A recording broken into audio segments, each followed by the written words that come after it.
Assalamualaikum warahmatullahi wabarakatuh. Desmos edisi GP27 akhirnya muncul ke permukaan di sirkuit Misano. Menariknya, tak berselang lama, rival terdekatnya dari Noale, yaitu Aprilia, juga untuk pertama kalinya mendaratkan RS GP27 dalam uji coba perdana di sirkuit Jerez, Spanyol. Kedua pabrikan raksasa Italia tersebut nampaknya telah mulai menggali data dari all-new konsep prototipe 850cc mereka di lintasan. Baik Aprilia maupun Ducati sama-sama menghadirkan versi awal prototipe mereka untuk era baru musim depan, dengan penampilan yang paling mencolok adalah perubahan wajah yang selama ini nampak sangat tidak sederhana dengan winglet lebarnya. Namun prototipe 850cc terlihat jauh lebih sederhana dalam hal penggunaan winglet sesuai peraturan yang akan diberlakukan mulai musim depan. Selain itu, agenda kedua pabrikan dalam mendaratkan prototipe 850cc juga sekaligus menggali data tentang karakteristik ban Pirelli yang akan menggantikan Michelin sebagai pemasok tunggal di MotoGP mulai musim depan. Jika kita bandingkan dengan versi 1000cc yang masih dipakai di musim ini, prototipe era 850cc mengadopsi aerodinamika yang lebih simpel dengan dimensi yang lebih seimbang. Pertama, mari kita kupas terobosan baru dari Ducati, di mana moncong depan GP27 nampak lebih masuk ke dalam dengan lengkung yang lebih halus mendatar. Kemudian winglet depan versi sebelumnya dengan dimensi yang cukup lebar nampak mengalami perubahan dimensi dan bentuk yang cukup signifikan.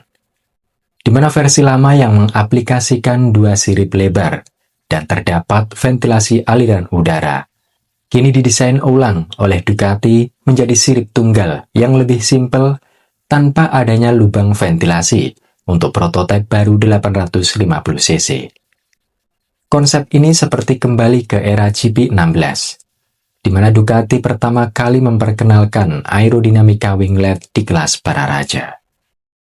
Sedangkan untuk RS GP27 Aprilia, pabrikan Noale nampaknya masih mengadopsi konsep dasar aerofairing versi lama atau versi 1000cc untuk prototipe musim depan. Namun dengan perbedaan yang mencolok dari perubahan aero winglet, yang tadinya memiliki lubang ventilasi di tengah sirip winglet yang bertumpuk, kini nampak lebih sederhana dengan sirip tunggalnya. Selain itu, lubang rem air intake di tengah fairing depan juga lebih besar, yang semakin menegaskan fungsinya. Kemudian untuk aero samping atau side pod, Ducati nampaknya masih mengaplikasikan konsep aero saat ini untuk menghasilkan efek downforce dari ventilasi besar yang terpasang di side pod versi lama. Selain itu, GP27 yang menjalani uji coba di Misano juga masih mengandalkan lower side fairing atau aero body bawah versi lama untuk menghasilkan ground effect terbaik. Sedangkan untuk RS GP27 juga terlihat masih mengaplikasikan konsep lama untuk aero side pod atau aero samping dengan tarikan dua sirip kecil di area lower side fairing. Kemudian area buritan atau aero belakang. Untuk Ducati nampaknya masih mengaplikasikan aero ala Stegosaurus versi GP25 dengan 4 sirip dan sentuhan sirip kecil bertingkat di sebelah samping kiri dan kanan. Sedangkan untuk RS GP27 Aprilia, nampaknya juga menggunakan buritan versi RS GP musim lalu dengan 4 bilah sirip. Namun tanpa adanya winglet tambahan di area kanan dan kiri dekat jok pembalap, seperti yang sebelumnya sudah diaplikasikan Aprilia pada prototipe 1000cc. Secara keseluruhan, prototipe baru 850cc Ducati maupun Aprilia nampaknya akan mengalami perubahan secara bertahap, di mana prototipe baru yang dibekali engine 850cc dengan karakter yang jelas berbeda tersebut masih dikombinasikan dengan konsep aero versi lama di beberapa titik. Melalui Direktur Teknis Aprilia, Fabiano Sterlacini, menegaskan bahwa pabrikan tersebut tidak akan menyimpang dari strategi pengembangan 850cc, meskipun tengah memimpin klasemen MotoGP 2026 dengan RS GP 1000cc saat ini. Mengingat peluang bersejarah itu, Aprilia perlu menyeimbangkan antara mengalokasikan sumber daya pengembangan untuk mesin 1000 cc tahun ini dan mengerjakan motor 850 cc di masa depan. Dalam kasus ini, baik Ducati maupun Aprilia tengah memperkenalkan sekaligus mencoba terobosan baru untuk aero depan atau aero winglet berkonsep single sirip dengan perubahan pengurangan dimensinya. Berbeda dengan pabrikan rival, Honda, Yamaha, dan KTM yang melakukan uji coba prototipe 850 cc dengan kombinasi aero versi lama secara mayor. Perlu diketahui, regulasi baru yang diterapkan di kelas para raja untuk musim 2027 mendorong semua pabrikan menyiapkan konsep prototipe yang benar-benar baru. Engine yang dipangkas dari 1000 cc ke 850 cc, yang juga akan menggunakan bahan bakar 100% non-fosil atau bioenergi. Kemudian perangkat ketinggian ride height device dan hold shot device yang akan ditiadakan. Aerodinamika yang lebih disederhanakan dengan pengurangan lebar bagian atas fairing 50 mm atau 5 cm dan moncong hidung fairing depan juga akan dimundurkan 50 mm atau 5 cm.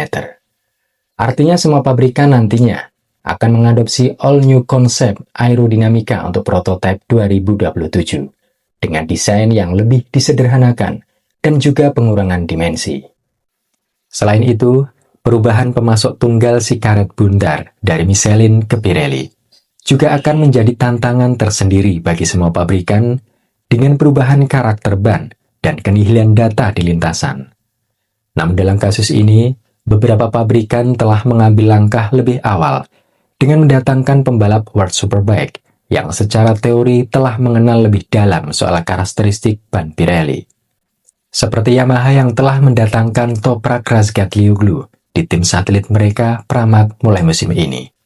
Dan Ducati memasukkan nama Nicolo Bulega ke dalam proyek pengembangan riset baru mereka untuk prototipe GP27. Sekali lagi, teaser penampakan prototipe 850cc Ducati dan Aprilia masih menjadi konsep mentah atau konsep awal di mana mereka mulai mengagendakan pengumpulan data teknis sebanyak mungkin perihal karakter dan perilaku prototipe baru tersebut. Artinya prototipe dengan penampakan sesungguhnya yang akan dipakai dalam persaingan musim depan baru akan terlihat jelas pada tes resmi di Valencia akhir musim ini. Begitu pula Honda, KTM, dan Yamaha yang sejauh ini masih menguji prototipe 850cc dengan paket aero lama tanpa perubahan konsep secara mayor. Jadi akan sangat menarik untuk kita nantikan perkembangan prototipe 2027 untuk semua pabrikan yang akan membawa kita bernostalgia ke era zaman dulu dengan minimnya pernak-pernik aerodinamika, tanpa adanya kontrol elektronik yang berlebihan, dan kembalinya karakter liar motor di atas kendali pergelangan tangan setiap pembalap.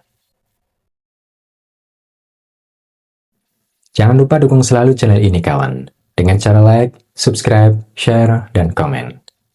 Wassalamualaikum warahmatullahi wabarakatuh.